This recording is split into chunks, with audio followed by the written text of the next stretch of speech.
আজকে সকাল সকাল মিহিরানি আছে বাবার কোলে, তার মানে আজকে মিহিরানির বাবা অফিস যায়নি, ডে অফ নিয়েছে। আর সকাল সকাল তাই জন্য মিহিরানি ঘুম থেকে উঠে একটু খাওয়া দাওয়া করে বাবার সঙ্গে চলে গিয়েছিল দোকানে।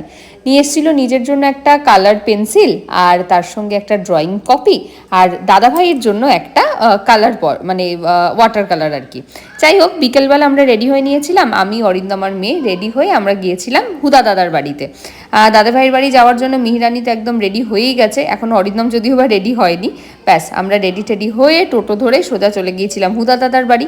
আর দাদা ভাই তো মিহিরানিকে দেখে খুবই খুশি হয়েছে। ওই দেখো নিতে চলে এসছে বনুকে, কিন্তু দাদা ভাইয়ের একটাই সমস্যা থাকে, সেটা হচ্ছে ভিডিও করা হচ্ছে, মাঝে মাঝে একটুখানি হয়ে যায় আর কি। যাই হোক, ওখানে গিয়ে মিহিরানি তো দাদা ভাইয়ের সঙ্গে প্রচুর খেলাধুলা করলো, একটু কান্নাকাটিও হলো, একটু হাসাহাসিও হলো। আর তারপর আর কি, দিদিভাইয়ের হাতের বানানো বিরিয়ানি আর চিকেন চাপ খেলাম, খেয়ে চলে আসলাম বাড়ি। কালকের দিনটা এই করে বেশ ভালোই কেটে গেল আমাদের।